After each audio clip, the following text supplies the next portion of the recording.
Hello दोस्तों, कैसे हो आप लोग। आज की पहली दो स्टोरीज़ हमें जोसेफ भाई ने भेजी है। बाकी की स्टोरीज़ सब्सक्राइबर्स के रिक्वेस्ट पे मैंने फिर से अपलोड की है। तो उम्मीद करता हूँ कि आपको ये स्टोरीज़ पसंद आएगी। तो ईयरफोन्स लगा लीजिए और आंखें बंद करके मेरी स्टोरीज़ को इमेजिन कीजिए, आपको मज़ा आएगा। हेलो दोस्तों, मेरा नाम जोसेफ है और ये घटना मेरे ही एक दोस्त के साथ घटी थी जो कि यूएस के टेक्सास का रहने वाला था।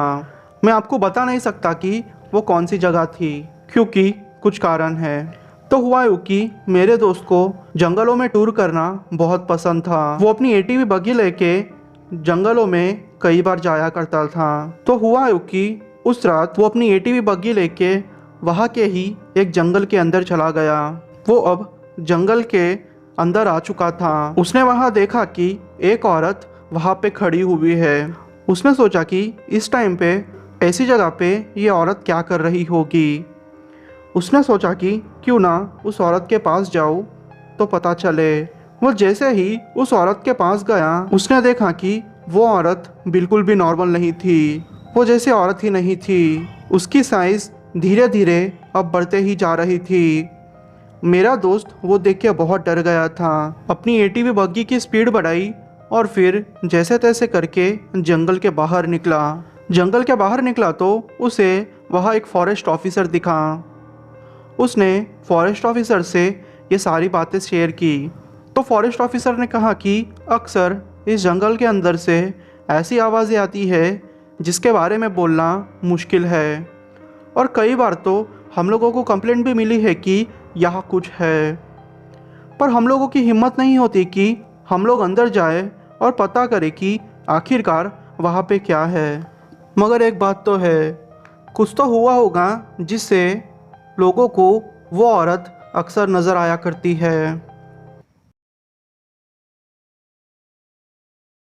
इस क्वारंटाइन ने न जाने हमें क्या क्या सिखा दिया है। आज की ये घटना मेरे साथ फरवरी में घटी थी। हुआ यूँ कि मैं मेरी दोस्त लेक्सी के साथ एक अपार्टमेंट में रहती थी। उसकी एक बहुत बुरी आदत थी, वो हमेशा साफ सुथरी रहती थी। वो एक कपड़े को 3 बार धोती थी और वो डबल मास्क पहनती थी। वो मुझे कहती थी कि मैं अगर उसके साथ रहना चाहती हूँ तो मुझे भी उसके साथ मास्क पहनना पड़ेगा।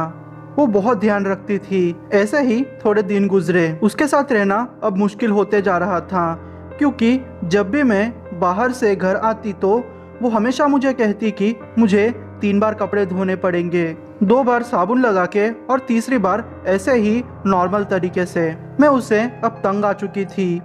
एक दिन मैंने डिसाइड किया कि चाहे कुछ भी हो जाए मैं अब इसके साथ नहीं रहूंगी। मैंने फिर फेसबुक में एक ऐड डाला कि मुझे रेंट पे घर चाहिए और मैंने दूसरी एक वेबसाइट में भी ऐसे ही ऐड डाला था। फेसबुक में अपनी तस्वीर डाली और नीचे डिस्क्रिप्शन में सब कुछ लिखा था जो मुझे चाहिए था। आप चाहे मेरे बारे में जो भी सोचो, पर यह चीज़ काम कर चुकी थी। मुझे बहुत सारे लोगों के मैसेज आए। उनमें से मुझे एक बूढ़े आदमी का मैसेज आया था। उसने कहा कि मैं उसी दिन उसके अपार्टमेंट में रहने को आ सकती हूँ। तो मैंने फिर लेक्सी से कह दिया कि मैं अब तुम्हारे साथ नहीं रह सकती, मैं तुम्हारा घर छोड़ के चले जाऊंगी, मैं अब तुम्हें छोड़ के जा रही हूँ। लेक्सी को बहुत गुस्सा आया।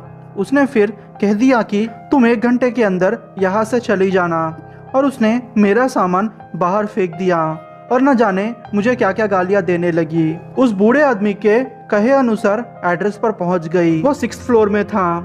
उस बूढ़े ने मुझे फ़ोन करके कहा कि उसको पैर पे मोच लगी है तो वो नीचे तक आ नहीं सकता, मुझे ही ऊपर आना पड़ेगा।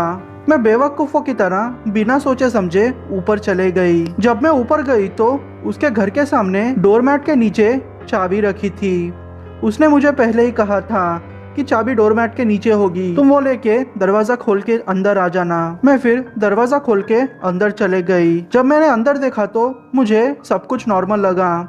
मुझे ऐसा नहीं लगा कि कुछ खतरे की बात है, इसलिए मैंने फिर इस चीज़ को नज़रअंदाज किया कि वो बूढ़ा आदमी मेरे लिए खतरनाक साबित हो सकता है। उस आदमी ने काबुकी मास्क पहन के रखा था। अगर आप जापानीज कल्चर को फॉलो करते हो तो आपको यह पता होगा कि काबुकी क्या है। कबूकी एक जापानीज लोगों की पोशाक जैसा कुछ होता है। मैं सच में उसे देख के घबरा गई थी क्योंकि वो थोड़ा अजीब लग रहा था। पर मैंने सोचा कि चलो ठीक है, इस चीज से ये तो साबित नहीं होता कि वो बूढ़ा आदमी खतरनाक है। उसका नाम हैनो था। मैंने फिर उसे विश किया। उसने मुझे मेरी रूम दिखाई। थोड़ी देर तक उसने उस अपार्टमेंट के बारे में सब कुछ मुझे बताया। उसकी बातें सुन के मुझे सब कुछ ठीक लग रहा था। मुझे ऐसा नहीं लग रहा था कि वो खतरनाक भी साबित हो सकता है। सब कुछ ठीक चल रहा था। उसने कहा कि मैं किचन में जाता हूँ, तुम डाइनिंग टेबल पे जाओ और वहां जाके बैठ जाओ, मैं तुम्हारे लिए खाना लाता हूँ। फिर मैं डाइनिंग टेबल में जाके बैठ गई। सच बोलूँ तो एक पल के लिए भी मैं ये सोच नहीं पा रही थी कि वो मेरे लिए खतरनाक हो सकता है। हम दोनों ने फिर साथ में खाना खाया। तकरीबन रात के 8 बज चुके थे। मैंने फिर धीरे धीरे चीजें नोटिस करना शुरू कर दिया। उसके दरवाजे पे एक्स्ट्रा बोल्ट लगा था। वो बोल्ट ऐसा था कि वो दरवाजे को बंद कर देता और दरवाजे को खोलने के लिए उस बोल्ट को खोलने की और चाबी से खोलने की जरूरत थी। मुझे थोड़ा शक होने लगा। मुझे और भी डर लग गया जब मैंने उसके घर के कोने में देखा कि उसके घर के कोने में मैनेक्विंस पड़े हैं। मैनेक्विंस वही पुतले होते हैं जो दुकानदार अपने दुकान के बाहर रखते हैं और उस पुतले पे कपड़े पहना देते हैं। तो मैंने देखा कि उसकी मैनेक्विन पे जापानीज लोगों के कपड़े लगाए हुए थे। मुझे थोड़ा अजीब लग रहा था, पर मैंने सोचा कि यह बंदा जापानीज है तो उसको उसके कल्चर से बहुत प्यार होगा। मुझे अब खतरे की घंटी महसूस होने लगी। मैंने फिर हैनो से कहा कि हैनो देखो, मुझे नीचे जाना है क्योंकि मैं मेरा चार्जर भूल गई हूँ। तो हैनो ने कड़क आवाज में कहा, चार्जर चार्जर तो मेरे पास है, तुम्हें जाने की कोई ज़रूरत नहीं। मैंने फिर हैनो से कहा, हैनो तुम्हारे पास शायद सैमसंग फ़ोन है, मेरे पास आईफोन है, तो मुझे चार्जर की ज़रूरत पड़ेगी। तो उसने भारी आवाज़ में बोला। तुम यहाँ से कहीं नहीं जाओगी। वो सुन के मैं अब डर चुकी थी क्योंकि कहीं ना कहीं मुझे लग रहा था कि ये पक्का कोई किलर होगा। मैं बहुत डर चुकी थी। मुझे समझ में नहीं आ रहा था कि मैं क्या करूं। मैं फिर उसके पास गई और उसे धक्का मार के नीचे गिरा दिया। अब वो मेरे पास आके मेरा गला दबाने लगा, पर जैसे तैसे करके मैंने उसे लात मारी और नीचे गिरा दिया। वो एक मटके के पास जाके गिरा। वो मटका टूट चुका था। मुझे पता चला कि उस मटके में उसी घर की चाबी है। मैंने तुरंत वो चाबी ले ली और नीचे आ गई। मैंने फिर वहाँ के वॉचमैन से कहा कि तुम कुछ भी करो, मेरे लिए टैक्सी लेके आना, चाहे पैसे कितने भी हो जाए। वो वॉचमैन 2 मिनट में ही टैक्सी लेके आया। फिर मैं लेक्सी के घर के बाहर जाके रुक गई। फिर मैंने लेक्सी से रिक्वेस्ट की कि प्लीज़ लेक्सी, तुम मुझे अपने घर में रख लो, तुम मुझे जो कहोगी मैं वो करने के लिए तैयार हूँ। लेक्सी पहले तो नहीं मानी, पर जब मैंने उसे ये सब कुछ चीज़ें एक्सप्लेन की तो वो मान गई। फिर लेक्सी ने उस आदमी के बारे में मुझे बताया कि उस आदमी के अपार्टमेंट में जो भी गया है वो अब तक वापस नहीं लौटा। पुलिस ने भी बहुत सारी इन्वेस्टिगेशन की, पर पुलिस को कुछ ना मिलने पर उन्होंने उस बूढ़े को छोड़ दिया था। मैं ये जान के हैरान थी कि उस बूढ़े आदमी ने मेरी पेंटिंग बनाई रखी थी। पता नहीं वो बूढ़ा आदमी मुझे कब से फॉलो कर रहा था। मैं ये सुन के बहुत डर गई जब मैंने पुलिस में रिपोर्ट की और मुझे पता चला कि वो बूढ़ा आदमी मेरे अपार्टमेंट के बाहर 5-6 बार दिख चुका है। मैं बहुत डर चुकी थी। ये सारी चीज़ें मुझे बाद में पता चली। अगर मुझे पहले से ही पता होती तो मैं उस बूढ़े के अपार्टमेंट में कभी नहीं जाती। ये घटना मेरे साथ तब घटी जब मैंने हाई स्कूल पूरा कर दिया था और कुछ ना कुछ छोटा मोटा काम करने के लिए पास ही के एक स्टोर में काम करती थी। स्टार्टिंग में तो सब कुछ ठीक था, पर थोड़े टाइम के बाद मुझे सिगरेट वाले डिपार्टमेंट में मैनेजर ने पोजीशन दी दी थी। मुझे पहले तो थोड़ा अजीब लग रहा था क्योंकि मैं एक लड़की थी और सिगरेट का बेचना मुझे सही नहीं लग रहा था, पर मैंने सोचा कि पैसे कमाने हैं तो यहाँ रुकना ही पड़ेगा। मैं फिर ऐसे ही 2-3 महीने काम करने लगी। मैं अब अच्छी तरीके से उस काम में जम चुकी थी। थोड़े टाइम के बाद एक टीनेज लड़का स्टोर पे आया और मुझे सिगरेट के लिए पूछने लगा। मैंने पहले तो उसे आईडी पूछने की कोशिश की, वो डर गया था, वो फिर भाग गया। यह सिलसिला 2-3 बार चलते रहा। आपको पता ही होगा कि ऐसी चीज़ों के लिए आईडी की ज़रूरत होती है। वो फिर थोड़े दिनों के बाद फिर से सिगरेट के लिए आ गया। उसने कहा कि प्लीज़ मैं तुम्हें एक्स्ट्रा पैसा देने के लिए तैयार हूँ, मुझे सिगरेट दे दो। तुम्हें पता नहीं इस चीज़ की मुझे लत लग चुकी है और मैं इसे छोड़ नहीं सकता। ना चाहते हुए भी मैंने बिना आईडी के उसे सिगरेट दे दी। ऐसे ही थोड़े दिनों तक चलते रहा।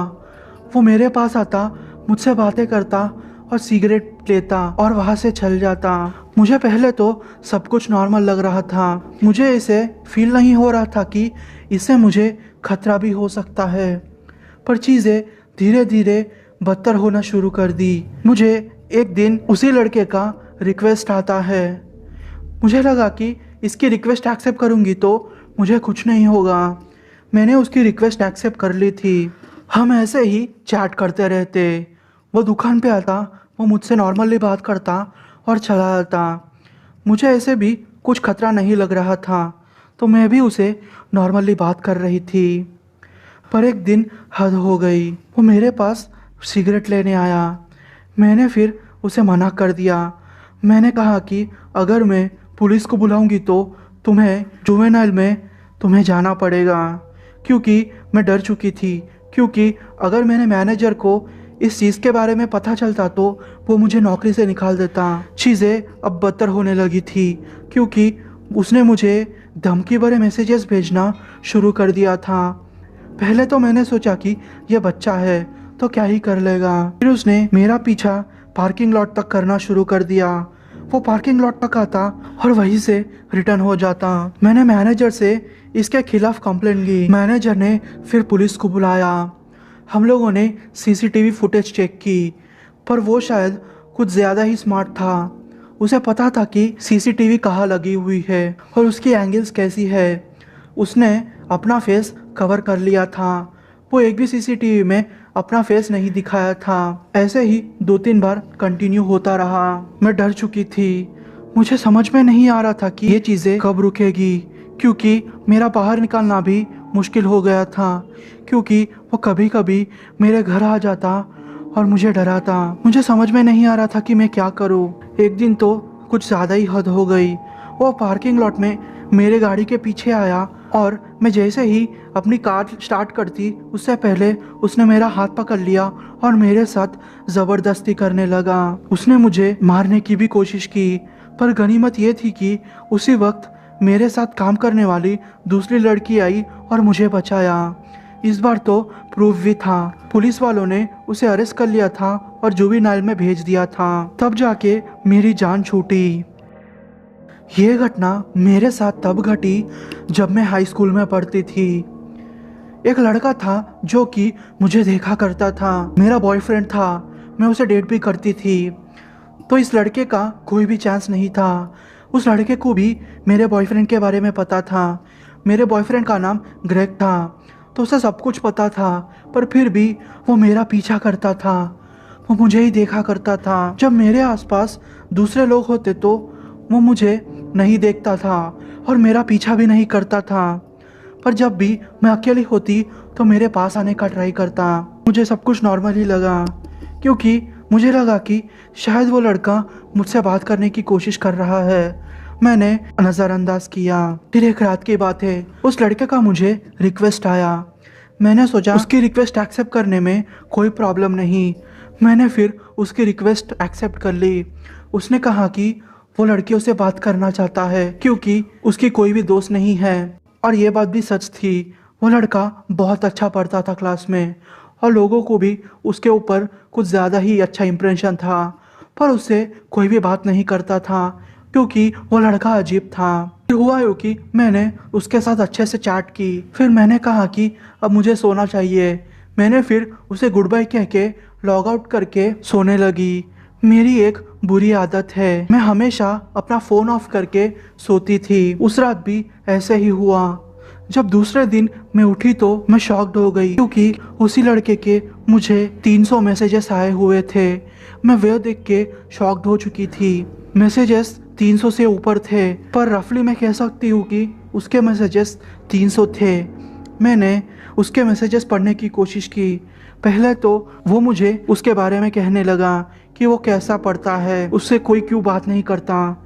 फिर वो धीरे धीरे मुझे गालियां देने लगा। मुझसे कहने लगा कि मैं उसके मैसेजेस का रिप्लाई क्यों नहीं दे रही। फिर उसने मुझे धमकी दी कि वो मेरे बॉयफ्रेंड को और मेरे पेरेंट्स को मार डालेगा। मुझे डर लग गया था। उसने फिर धमकी भरे मैसेजेस कंटिन्यू किए थे। वो मेरे बारे में भी न जाने कुछ ना कुछ बोल रहा था।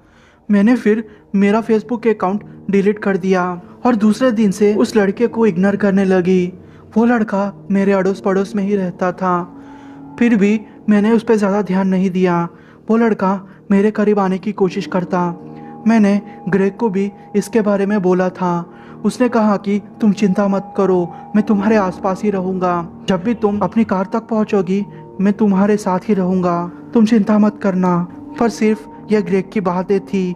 वो हमेशा कहीं ना कहीं काम में अटक जाता और उसी टाइम पे ये लड़का मेरा पीछा करता और मुझे छूने की कोशिश करता और आखिरकार उसे चांस मिल गया था। उसने मुझे धक्का दे दिया और कहा कि मुझे माफ़ कर दो, मैं उस दिन बहक गया था। मुझे लड़कियों से कैसे बात करते हैं पता नहीं। प्लीज़ तुम मेरी रिक्वेस्ट एक्सेप्ट कर लो, मैं तुम्हें फिर से रिक्वेस्ट भेजूंगा। प्लीज़ मेरी रिक्वेस्ट एक्सेप्ट कर लो। मैंने उसे मना कर दिया। मैंने फिर स्कूल में इसकी कंप्लेंट की, पर किसी ने मेरी बात नहीं मानी। वो लड़के की रेपुटेशन स्कूल में अच्छी थी तो किसी ने भी मेरी बात नहीं मानी। उल्टा उस लड़के ने ही मुझे फंसा दिया कि मैं उसका पीछा करती हूँ और उसको कई गिफ्ट देने की कोशिश करती हूँ, पर वो लड़का नहीं लेता। वो लड़का मुझे ऐसे ही थोड़े दिनों तक फॉलो करता रहा। एक दिन तो हद हो गई कि वो मुझे मेरे वॉशरूम तक फॉलो करने लगा। मैंने इसके बारे में प्रिंसिपल से कंप्लेंट की, पर उस लड़के ने बाजी पलट दी। उस लड़के ने कहा कि मैं उसे सताती हूँ और उसे गंदे गंदे मैसेज करती हूँ, मुझसे कई चीज़ें चोरी करती है और आज तो हद हो गई। उस लड़की ने मेरा एक नेकलेस मेरे घर से चुराया है। लोगों ने उसकी बात भी मान ली क्योंकि वो बात मनवाने में भी बहुत मशहूर था। क्योंकि मैं वॉशरूम के अंदर से बाहर आ चुकी थी और वो मेरा वेट कर रहा था, तो लोगों को लगा कि मैंने सच में उस नेकलेस को फ्लश कर दिया है। किसी को मेरी बातों पे भरोसा ही नहीं था। मैं क्या करती, मेरे पास कोई ऑप्शन नहीं था। मुझे स्कूल से 2 दिनों के लिए सस्पेंड कर दिया गया था।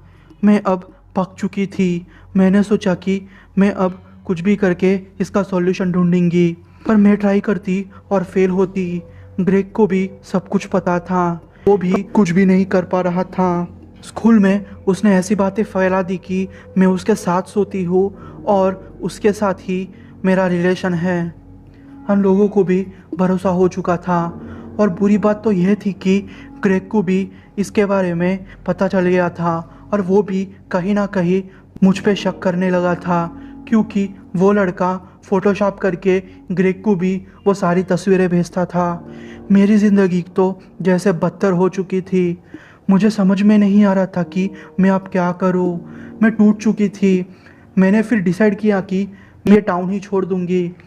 मेरे पेरेंट्स के साथ मैं दूसरे टाउन में चले गई। मेरे पेरेंट्स को भी ये सब कुछ पता था, पर वो कुछ भी नहीं कर पा रहे थे। मैं फिर दूसरे टाउन में चले गई। मैंने मेरे सारे सोशल मीडिया अकाउंट्स तभी डिलीट कर दिए थे, क्योंकि उसके बाद भी मुझे कई रिक्वेस्ट अनजान लोगों से आते थे। मैंने फिर हिम्मत करके नया अकाउंट बनाया और नई डेटिंग प्रोफाइल भी बनाई। मुझे एक लड़के का मैसेज आया। उसने कहा कि वो लोकल के एक रेस्टोरेंट में मुझसे मिलना चाहता है। मुझे इसमें कुछ गलत नहीं लगा, क्योंकि मैं मेरी लाइफ में सब कुछ सॉल्व करना चाहती थी और नई शुरुआत करना चाहती थी। तो मैं इस लड़के को मिलने चले गई। मैंने सोचा कि कोई अच्छा लड़का होगा। उस रेस्टोरेंट में जाके शॉक्ड हो गई थी, क्योंकि वो लड़का वही था। पता नहीं उसको मेरा प्रोफाइल और मेरा एड्रेस कैसे मिला। मैं शॉक्ड हो गई थी। अब मेरे पास कोई चारा नहीं था। मैं जैसे तैसे करके उस लड़के को मनाया और कहा कि मुझे वॉशरूम जाना है 5 मिनट के लिए। वो लड़का मान गया। मैं फिर वॉशरूम में गई और 911 को कॉल कर दिया। फिर मुझे कुछ नहीं सुनाई दिया। 5 मिनट में 911 वाले आए और उसके बाद से उस लड़के की चिल्लाने की आवाज़ सुनाई दी और वो लड़का 911 वालों से मारपीट कर रहा था। बस उसके बाद से मेरी लाइफ बदल गई। सब कुछ नॉर्मल होने लगा। मेरी लाइफ अब अच्छी हो चुकी है।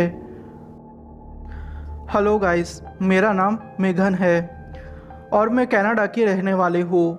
ये घटना मेरे साथ कुछ टाइम पहले घटी थी। हुआ यूँ कि मुझे फेसबुक पे एक रिक्वेस्ट आई थी। वो एक लड़के की रिक्वेस्ट थी। मैंने जब उस लड़के की प्रोफाइल चेक की तो उस प्रोफाइल में लड़का बहुत ही अच्छा दिख रहा था। मेरे वैसे कोई दोस्त नहीं थे। सब लोग मुझे अवॉइड करते थे क्योंकि मेरी हाइट छोटी थी।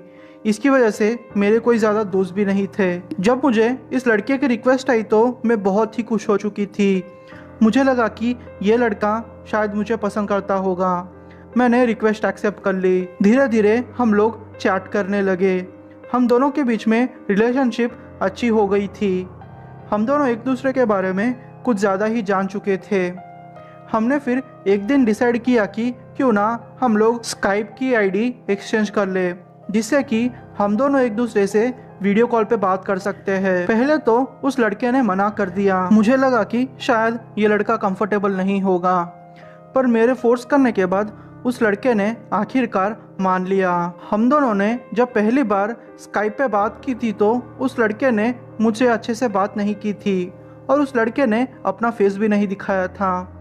वो लड़का अंधेरे में ही एक कोट पहन के मुझसे बात कर रहा था, जैसे कि कोई हैकर हो वो ऐसे बिहेव कर रहा था। वो मुझसे स्काइप पे अच्छे से बात नहीं करता था, पर जब बात चैट की आती थी तो वो मुझसे बहुत अच्छा बात करता था। मुझे तो स्टार्टिंग से ही अजीब लग रहा था, पर मुझे समझ में नहीं आ रहा था कि ये चक्कर क्या है, क्योंकि वैसे तो बहुत अच्छा लड़का था। उसने कभी मुझे किसी चीज़ के लिए फोर्स नहीं किया था। तो मैंने सोचा कि आखिरकार मुझे मेरा प्यार मिल गया है। हम दोनों को अब 3 साल हो चुके थे। हम ऐसे ही स्काइप पे और फेसबुक पे चैट किया करते थे। हम दोनों को एक दूसरे की कंपनी बहुत पसंद आती थी, पर चीज़ें अब से बिगड़ना शुरू हो गई। एक दिन जब मैं ऐसे ही इंटरनेट स्क्रॉल कर रही थी तो मुझे फेसबुक के एक अकाउंट में कई लड़कियों की तस्वीरें मिली। उनमें से मेरी भी एक तस्वीर थी और नीचे लिखा हुआ था कि अगर इस लड़की की आपको गंदी पिक्स चाहिए तो इस नंबर पे कांटेक्ट कीजिए। सच बोलूँ तो वो देख के मैं बहुत डर गई थी, क्योंकि मैंने कभी नहीं सोचा था कि ये सब कुछ मेरे साथ भी हो सकता है। मैंने मेरी पिक्स किसी को नहीं भेजी थी, पर मुझे सडनली याद आया कि मैंने वो पिक्स वही लड़के को भेजी थी। अब मेरा दिल टूट चुका था। मुझे समझ में नहीं आ रहा था कि अब मैं क्या करूं, क्योंकि जिस लड़के से मैं इतना प्यार करती थी और इतना भरोसा करती थी, उस लड़के ने मेरी तस्वीरों को ऑनलाइन में बेचने के लिए रख दिया था। मैं बर्दाश्त नहीं कर पा रही थी कि ये मेरे साथ हुआ है, पर चीज़ें तो अब और बिगड़ने लगी। मेरे नंबर पे बहुत सारे अनजान लोगों के कॉल्स आने लगे। कोई भी कॉल करता तो गंदी गंदी बातें मुझसे करने लगता। मुझे समझ में नहीं आ रहा था। मैंने मेरे मम्मी पापा से कुछ भी नहीं कहा था, क्योंकि मेरी उम्र सिर्फ 18 साल थी। मुझे डर था कि मेरे मम्मी पापा उल्टा मुझे ही ना डांटे। मैंने उस लड़के को इस चीज़ के बारे में बताया नहीं, क्योंकि मैं पक्का श्योर होना चाहती थी कि ये सब कुछ उसी लड़के ने किया है और उसे रंगे हाथ पकड़ना चाहती थी। तो हुआ यूँ कि एक दिन उस लड़के का मुझे सामने से स्काइप वीडियो कॉल आया। मैंने नॉर्मली उसका कॉल उठाया। उस लड़के ने कहा कि उसको मुझे देखने का मन कर रहा है। मैं वैसे ही नॉर्मल बिहेव कर रही थी। फिर उस लड़के ने मेरी पिक मांगी। मैंने इस बार मेरी तस्वीर नहीं भेजी उसे। मैंने उसे कहा कि तुम्हें अपना चेहरा दिखाना होगा, वरना मैं तुमसे बात करना बंद कर दूंगी और तुम्हें ब्लॉक कर दूंगी। वो लड़के को इस चीज़ से कोई फ़र्क नहीं पड़ा। उसने डायरेक्ट कॉल कट कर दिया और थोड़ी देर बाद मुझे मैसेज आता है कि वो मेरी तस्वीरें और मेरी चैट सोशल मीडिया पे लीक कर देगा। ये सुन के तो मैं बहुत डर गई थी, क्योंकि मुझे बदनामी का बहुत डर लग रहा था। मैं बहुत डर गई थी। वो लड़का अब मुझे ब्लैकमेल कर रहा था। मुझे समझ में नहीं आ रहा था कि मैं क्या करूं। मैं धीरे धीरे उसकी सारी बातें मानती गई। उसने फिर कहा कि तुम मुझे मिलने आओ। मैं तैयार नहीं थी, पर फिर भी क्या करती। डर की वजह से मैंने उसकी बात मान ली। उसने मुझे कहा कि जहाँ मेरा घर है उससे तकरीबन 1 किलोमीटर दूर एक ग्रॉसरी स्टोर पड़ता है, उसके बाहर तुम मुझे मिलने आना। उसने मुझे शाम के 7 बजे बुलाया था। मैं भी शाम के 7 बजे जाने के लिए तैयार हो गई। मैं पूरी तैयारी करके अपने घर से निकली थी। मैंने मेरे हाथ में एक चाकू लिया हुआ था और एक स्टन गन भी ली थी, ताकि कोई प्रॉब्लम हो तो मैं उसका यूज़ कर सकूं। मैं फिर ग्रॉसरी स्टोर पहुंच गई। मुझे ग्रॉसरी स्टोर के पास में ही एक खाली जगह पे कार दिख रही थी। उस कार में से एक आदमी ने अंदर आने का इशारा किया। अब मैं डर चुकी थी, क्योंकि मैंने जिसे चैट किया था वो तो लड़का था। पर जब मैं पास गई तो वहाँ एक आदमी अंदर बैठे मुझे अंदर आने को कह रहा था। मैं अब डर चुकी थी, क्योंकि वो एक 40 साल का बूढ़ा आदमी था। मुझे बहुत डर लग रहा था। मैं फिर वहाँ से भाग के अपने घर आ गई और डर के मारे मैंने मेरे पेरेंट्स को सब कुछ बता दिया। पहले तो मेरे मम्मी ने डांटा मुझे, पर मेरे पापा ने मुझसे कहा कि इतनी बेवकूफ़ी तुम कैसे कर सकती हो। फिर उन्होंने मुझे प्यार से समझाया और फिर पुलिस में कंप्लेंट कर दी। पुलिस में कंप्लेंट करते ही 3-4 दिनों के बाद वही आदमी को पुलिस ने पकड़ लिया था। जब पूछताछ की तो पता चला कि वो आदमी लड़कियों की तस्वीरों को ऑनलाइन बेचता था और पैसे कमाता था, और छोटी उम्र की लड़कियों से वो दुष्कर्म करता था। हमारी वजह से वो मुजरिम अब पुलिस के हाथों आ चुका था। अब मैं आखिरकार बच चुकी थी। मेरी जिंदगी अब सुरक्षित थी। ये स्टोरी भले आपको डरावनी ना लगे, पर सच कहूँ तो मैं ही जानती हूँ कि मैं कौन से दर्द से गुजरी हूँ। मेरा नाम सहरा है। मेरी उम्र 19 साल की है। यह घटना मेरे साथ 4 साल पहले घटी थी। हुआ यूँ कि मुझे मेरे ही पड़ोस वाले लड़के पे क्रश था और मैं चाहती थी कि उसको भी मुझ में इंटरेस्ट आए। पर उस टाइम पे मेरी मम्मी ने मुझे फेसबुक यूज़ करने से मना किया था।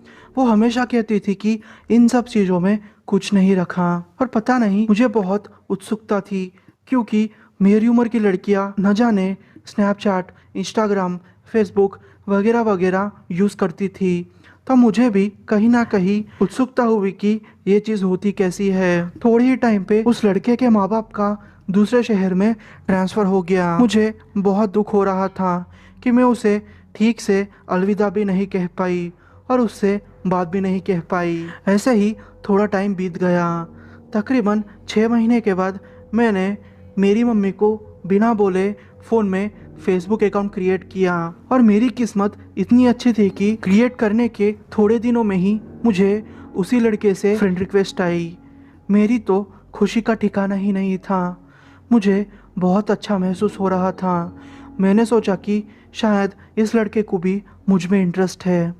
हम लोग फिर चैट करने लगे। हम लोग ऐसे ही रात रात भर चैट करने लगे। थोड़े दिनों के बाद मुझे एक अजीब सा मैसेज आया। वो मैसेज उसी लड़के के फेसबुक अकाउंट से था। वो मैसेज कुछ ऐसा था: इतने दिन तक जिनसे तुमने बात की वो अकाउंट को मैंने हैक कर दिया है। मैं तुम्हारा नाम, तुम्हारा पता, तुम्हारे बारे में सब कुछ जानना चाहता था, इसलिए मैंने इस लड़के का अकाउंट हैक कर दिया और तुम्हें फ्रेंड रिक्वेस्ट भेजी। वो सुन के मेरा डर 7वें आसमान पर था, क्योंकि मैंने मुझसे रिलेटेड सब कुछ चीज़ उसके साथ शेयर की थी। मैंने मेरे थोड़े पिक्चर्स भी उस अकाउंट में उसके साथ शेयर किए थे। मैंने सोचा कि वो लड़का मेरे साथ मजाक कर रहा है। फिर मैंने भी इसके बारे में ज़्यादा नहीं सोचा। मैंने कहा कि अच्छा ऐसा है तो तुम्हारी कोई तस्वीर भेजो। तुरंत ही उसने एक तस्वीर भेजी। उस तस्वीर में कोई लड़का नहीं था। उस तस्वीर में एक 50 साल का बूढ़ा आदमी था। वो एकदम पतला सा था। वो देख के तो मेरी धड़कनें तेज हो गई। मैंने सोचा कि ये लड़का पक्का मेरे साथ कोई प्रैंक कर रहा है। मैंने कहा अब मजाक बंद करो, मजाक की भी कोई हद होती है। फिर उसने कुछ भी नहीं कहा। मैंने भी ज़्यादा नहीं सोचा इसके बारे में। फिर मैं सो गई। तकरीबन रात के 1 बजे मुझे किसी अननोन नंबर से कॉल आया। जब मैंने वो कॉल उठाया तो वो कॉल किसी आदमी का था। मैं इतना डर गई थी कि मैं थोड़ी देर के लिए बेहोश हो गई थी। जब मेरी आँख खुली तो तकरीबन 3 बज चुके थे। मैंने फिर मेरी मम्मी को सारी बातें बताई। मेरी मम्मी ने पहले तो मुझे डांटा, पर कहा कि मुझे वो अकाउंट की सारी डिटेल्स दे दो और जो भी तुम्हारे बीच चैट्स है वो मुझे प्रिंट करके पेपर्स में दे दो, मैं देख लूँगी, तुम चिंता मत करना। दूसरे दिन मैं स्कूल चले गई। मेरी मम्मी का उस दिन वर्क फ्रॉम होम था। जब मैं घर लौटी तो मेरी मम्मी डरी हुई थी। मेरी मम्मी ने मुझसे ये कहा कि वो आदमी हमारे घर तक आ चुका था, घर के दरवाजे और खिड़कियों को खटखटा रहा था। वो आदमी अंदर घुसने की कोशिश कर रहा था। तब उन्होंने पुलिस को कॉल कर दिया। पुलिस का सायरन सुनते ही वो आदमी भाग गया, पर उसके भागने से पहले मेरी मम्मी ने उसके वैन का नंबर नोट कर लिया था और वही वैन के नंबर को पुलिस को दे दिया। पुलिस ने उस वैन का पीछा कर दिया और उसको पकड़ लिया। जब उन्होंने पूछताछ की तो मालूम हुआ कि वो लड़कियों की तस्करी करता था और छोटी उम्र के लड़कियों को दूसरे देशों में बेचता था और पैसे कमाता था। हमारी वजह से वो पकड़ा गया। न जाने उसने कितनी लड़कियों की ज़िंदगी खराब कर दी होगी। मेरा नाम माइक है और मेरी उम्र 21 साल की है। मेरा कोई भी दोस्त नहीं था। मैं कॉलेज ख़त्म होते ही ग्रोसरी स्टोर काम करने चले जाता था। तकरीबन रात के 8 या 9 बजे आके अपना काम पूरा करके फिर सो जाता था और दूसरे दिन फिर कॉलेज। मेरी ज़िंदगी ऐसे ही कट रही थी। मैं मेरी ज़िंदगी से ऊब चुका था। मैंने थोड़े लोगों से दोस्ती करने की कोशिश की, पर कोई फ़ायदा नहीं हुआ। कोई भी मुझे अपने ग्रुप में नहीं लेना चाहता था। मैं हमेशा डिप्रेशन में रहता था क्योंकि जितना भी मैं ट्राई करता कोई मुझसे दोस्ती करने को तैयार नहीं था। मुझे बहुत बुरा लगता था। सोशल मीडिया पर भी मेरी कुछ खास फॉलोइंग नहीं थी। पर फिर एक दिन आया। मेरी ज़िंदगी उस दिन की वजह से पूरी बदल गई। मुझे एक लड़की का रिक्वेस्ट आया। सच बोलूँ तो मुझे बहुत अच्छा लग रहा था क्योंकि इतने सालों में मुझे पहली बार किसी लड़की ने रिक्वेस्ट भेजी थी। मेरी खुशी का ठिकाना नहीं था। मैंने ज़्यादा सोचे बिना उस लड़की से चैट करना शुरू कर दिया और धीरे धीरे मुझे पता चला कि वो लड़की भी मेरी ही तरह है। उसने मुझे स्नैपचैट पे रिक्वेस्ट भेजी थी। वो कोई भी स्टेटस अपलोड नहीं करती थी, उसकी सिर्फ एक ही तस्वीर लगी हुई थी। मैंने उसे कई बार अपनी फ़ोटो भेजने का रिक्वेस्ट किया, पर हर बार वो ये कहती कि उसे ऐसे किसी को फ़ोटो भेजना पसंद नहीं। ऐसे ही हमारी दोस्ती और 1 साल तक चली। अब मेरी उम्र 22 साल हो चुकी थी और इतने टाइम दोस्त रहने के बाद उस लड़की ने मुझे फाइनली डेट पे बुलाया। उसने कहा कि मेरे घर कोई नहीं है। आज रात को 7:30 बजे तुम मेरे घर आ जाना। हम लोग डिनर करेंगे, गेम्स खेलेंगे और फिर एंजॉय करेंगे। मैं वो सुन के पागल हो चुका था। मैंने सोचा ये अच्छा चांस है उसे इम्प्रेस करने का। उसने मुझे एक अलग सा लोकेशन दिया था। वो लोकेशन मेरे घर से तकरीबन 60 या 70 किलोमीटर था। मैंने सोचा चलो ठीक है, कोई बात नहीं। मैं दोपहर के 2 बजे ही उसके घर के तरफ जाने के लिए निकल गया, पर बीच रास्ते में मुझे याद आया कि मैं उसके लिए गिफ्ट लेना भूल गया हूँ। मैंने फिर एक गिफ्ट की दुकान से बढ़िया सा गिफ्ट लिया और उसके घर की तरफ जाने लगा। तकरीबन 7 बजे मैं एक ऐसी जगह पहुंचा जो कि सुनसान थी। वो एक खाली बिल्डिंग थी जिसका कंस्ट्रक्शन शायद बहुत टाइम से रुका हुआ था। मुझे समझ नहीं आ रहा था कि ये क्या है। मैं एक पल के लिए सोच रहा था कि शायद मैं गलत पते पे आ गया हूँ। मैंने वो लड़की को मैसेज भेजा तो उसने कहा कि मैं बिल्डिंग के अंदर आ जाओ। मैंने फिर उससे कहा कि ये कोई भी एंगल से तुम्हारा घर नहीं लगता। फिर उसने रिप्लाई दिया कि तुम्हारे लिए एक सीक्रेट है, तुम्हारे लिए मैंने सरप्राइज प्लान किया है, तुम ऊपर आ जाओ। मुझे दाल में कुछ काला लग रहा था। पता नहीं लड़की मिलने के चक्कर में मैं इस चीज़ को भूल चुका था और इस चीज़ को इग्नोर करके मैं बिल्डिंग की तरफ बढ़ने लगा। मुझे कुछ भी समझ नहीं आ रहा था। मैं अपने फ़ोन की टॉर्च चालू करके ऊपर जाते ही जा रहा था और जब मैं उस लड़की के कहे अनुसार दूसरे माले पहुंचा तो मुझे वहाँ कोई भी नहीं दिखा। मैं बहुत डर चुका था। अचानक पीछे से दो हट्टे कट्टे आदमी आए और मेरा गला पकड़ लिया और उन्होंने मुझसे पैसों की डिमांड की। मैं डर चुका था। मुझे समझ नहीं आ रहा था कि मैं अब क्या करूं। मैंने फिर बोला कि मैं यहाँ मेरी गर्लफ्रेंड से मिलने आया हूँ, तुम लोग कौन हो? तो वो लोग हंसने लगे और कहा कि कौन सी गर्लफ्रेंड। फिर उन्होंने वही चैट उनके फ़ोन में दिखाई। मेरे साथ धोखा हुआ था। मैं ये विश्वास नहीं कर पा रहा था कि मेरे साथ धोखा हुआ था और जिस लड़की से मैं इतने टाइम बात करता था वो एक लड़का निकला और वो भी चोरी करने वाला। मैं बहुत डर चुका था। मुझे कुछ भी समझ नहीं आ रहा था कि मैं क्या करूं। पर मैंने सोचा कि आखिरी बार ट्राई करता हूँ, वरना ये लोग मुझे मार देंगे। फिर नीचे पड़े छोटे से पत्थर को लिया और मैंने पीछे वाले आदमी के पैर पे मारा। वो आदमी दर्द से चिल्ला रहा था। मौका पाते ही मैंने नीचे उतरना शुरू कर दिया। मैं अब भाग रहा था। उस आदमी के हाथ में चाकू था। उसने चाकू मेरी तरफ फेंका पर मैं बच गया। मैं अब मेरी गाड़ी तक जैसे तैसे करके पहुंच चुका था। मेरी गाड़ी के चारों टायर पंचर हो चुके थे, या तो फिर यूं कहो कि उसकी हवा किसी ने निकाल दी थी। पर क्या करता, गाड़ी को जैसे तैसे चालू किया और रोड पे गाड़ी चला के आगे बढ़ने लगा। मेरी गाड़ी धीमे धीमे आगे बढ़ रही थी। वो लोग मेरे पीछे आ रहे थे। मैंने फिर 911 पे कॉल किया और पुलिस को ये सब जानकारी दी। उन्होंने कहा कि तुम ऐसे ही आगे बढ़ते रहो। पर अचानक मेरे फ़ोन की बैटरी डेड हो गई। मेरे पास 50-50 चांस था कि मैं या तो फिर बच जाऊंगा या तो फिर मर जाऊंगा। अब मेरी गाड़ी अचानक बंद पड़ चुकी थी। नीचे उतरकर यहाँ वहाँ लोगों के घर की तलाश कर रहा था, पर दूर दूर तक मुझे किसी का घर भी नहीं दिखा। पर क्या करता, ऐसे ही मैं भागने लगा। वो लोग मेरे पीछे पड़ चुके थे, पर पुलिस का सायरन सुन के वो लोग भाग गए। पुलिस ने वो लोगों का पीछा किया और तब जाके पता चला कि ये गैंग सालों से बहुत सारे लोगों को ऐसे ही ठग चुकी है और बहुत सारे लोगों को ये मौत के घाट उतार चुकी है। मेरी किस्मत अच्छी थी कि मैं मरने से बच गया, वरना मैं आपको ये स्टोरी सुनाने के लिए जिंदा ना होता। दोस्तों, आपको ये कहानियाँ कैसी लगी? अगर आपको कहानियाँ पसंद आई हो तो कमेंट सेक्शन में कोई ना कोई कमेंट कर दीजिए।